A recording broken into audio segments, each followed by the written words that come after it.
বন্ধু বান্ধৱীসকল দিনটো গৰমত থাকিব নোৱাৰি এতিয়া অকণমানকৈ বৰষুণ এজাক দিলে তেওঁ অকণমান দেহাটো শাত পেলাইছে এই বহি অলপ ঠাণ্ডা লৈ জিৰণি লওঁতে কথা এটা মনত পৰিলে এই মানুহ এজনৰ মানে বুকুৰ বিষ হৈছিল ডাক্তৰ তালৈ গ'ল ডাক্তৰক ক'লে বোলে ছাৰ মোৰ বুকুৰখন খুব বিষ ক'লে হয় নেকি তেতিয়াহ'লে তোমাৰ হাৰ্টৰ অসুখ হৈছে অপাৰেশ্যন কৰিব লাগিব তোমাৰ হাৰ্টটো উলিয়াই আকৌ এটা বেলেগ হাৰ্ট লগাই দিব লাগিব বোলে হয় নেকি ছাৰ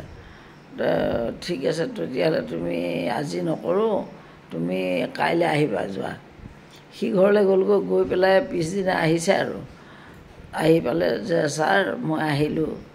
হাৰ্টৰ অপাৰেশ্যন কৰোঁ বুলি কৈছিলে নহয় নোখোৱা নোপোৱাকৈ আহিছোঁ তাৰপিছত ডাক্তৰে অপাৰেশ্যন থিয়েটাৰলৈ লৈ গৈ তাৰ হাৰ্টত এটা হেৰিয়াৰ কুকুৰৰ হাৰ্ট এটা লগাই দিলে কুকুৰৰ হাৰ্টটো লগাই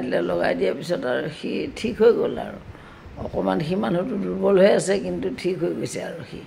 ডাক্তৰে ক'লে ঠিক আছে তুমি যোৱাগৈ এতিয়া ঘৰলৈ মোক এমাহৰ পিছত খবৰটো জনাবা কেনে আছা সি ঘৰলৈ গৈ পেলাই আছে ভালেই পাইছে ভাল হৈ মানুহ একেবাৰে সুস্থ হৈ গ'ল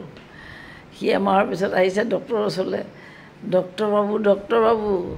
মোৰতো বুকুৰ বিষ ভাল হৈ গ'ল নহয় মই একদম ভাল হৈ গ'লোঁ সুস্থ মই এতিয়া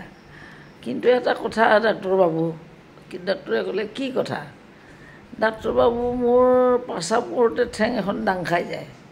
তেতিয়া ডাক্তৰে বুজি পালে যে কুকুৰত হাৰ্ট লগাই দিছিলে সেইকাৰণে প্ৰস্ৰাৱ কৰোঁতে তাৰ ঠেংখন দাং খাই যায় ভৰিখন দাং খাই যায় মানে তাৰপিছত ডক্তৰে ক'লে ঠিক আছে